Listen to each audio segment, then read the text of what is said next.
Hello and welcome to another update video about ADA. On the ADA chart we were looking at a potential start of this corrective rally here in yesterday's video. So we were saying that maybe a leading diagonal is complete here or nearly complete in this A wave.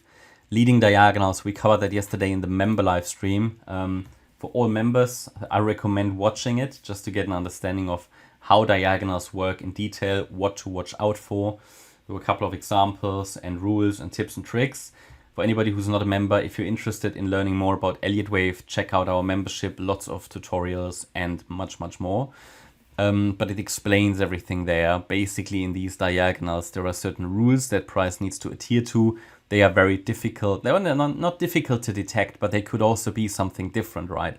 This could just be simply a correction, like a WXY or an ABC structure even, where the C wave is an ending diagonal. So we always need to be careful when we deal with diagonals, but we highlighted here this ascending wedge pattern on the chart and said, look, it seems likely that a break to the downside will occur because of this ascending wedge pattern, and these diagonals typically indicate exhaustion. Now, okay, we're dealing here with a 1 hour time frame, 30-minute time frame. Here changes are likely, quite frequently. However, in this case, it's actually following through at the moment at least.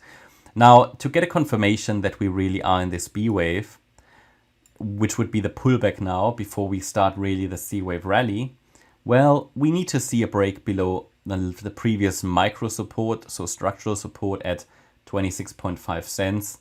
And then we have micro support below that at 26 cents. But I think a break below 26.5 would already indicate that we're coming down in the B wave. Why? Well, because I could also count that as a 1-2-1-2 setup, which would be very bullish. 1, 2, 1, 2. However, below that low that I just mentioned, this idea will be invalidated, at least in this form. And I find the diagonal structure a more likely interpretation.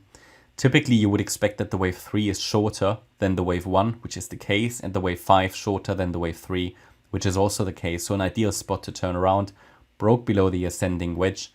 What would be a support area or target area for the B wave? Well, let's add the standard Fibonacci support to the target. Now, in these setups, I mean, this is not a highly reliable setup to trade, but I mean, if price comes down into this region, I think there is a good likelihood that we are going higher in a C wave. But typically when you deal with these corrective structures, it might be worth to wait for the first 1-2 setup in the C wave to trade the wave 3 of the C, then get a 4 and a 5. But either way, if we pull back quite deeply now, it would be at least worth watching if we can find a reaction here. Standard support is 25.5 cents, 25.1 and 24.5. Below 24.5, it's likely that we've never started the E wave. It then failed to create enough momentum to rally in this corrective fashion, and it's already over. But that means probably this was not the E wave. This is still sort of part of the overall D wave of this correction. But at the moment, I'm watching if this correction or this corrective ABC rally within the E wave of the triangle has started. It would need to hold 24.5 cents.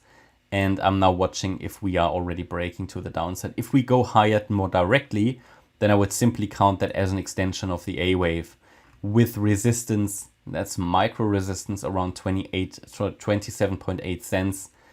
And then around the B wave high at 29.3. It would really take a break above 38 cents, which is the high here. This swing high, which was made in July, it would need to take a break above that level for me to consider something much more bullish. You see it better on the larger time frame. You can see how we're tracking this Elliott wave triangle. One more lower high is expected currently. And if that lower high is done, we would look for another bear market low, possibly into the 15-cent region, but it's a bit too early to really confirm where it's going. So key levels to watch, definitely here on the larger time frame, the 38-cent level. Above that would indicate something much more bullish. And if we really break below the B wave low here, 22 cents, I think it could go down to around 15 cents. But first of all, we probably haven't finished this triangle just yet. Nevertheless, I don't really see a very clear upside setup from here. Nothing that would take us directly to anything really bullish, into bullish territory. well, other than the yellow wave count, I mean, the yellow wave count it's something bullish is always possible. Yeah, anything can really happen in these markets. It's just that we're always looking for the most likely scenario at any given time. Yeah, and the yellow wave count is very, very questionable. I would start to believe it if we really break above 38 cents. That's my update about ADA. I hope you liked the update. If you did, please hit the like button, leave a comment and subscribe. And if you really like the content, then please check out the channel membership. Thanks a lot for watching. Bye bye.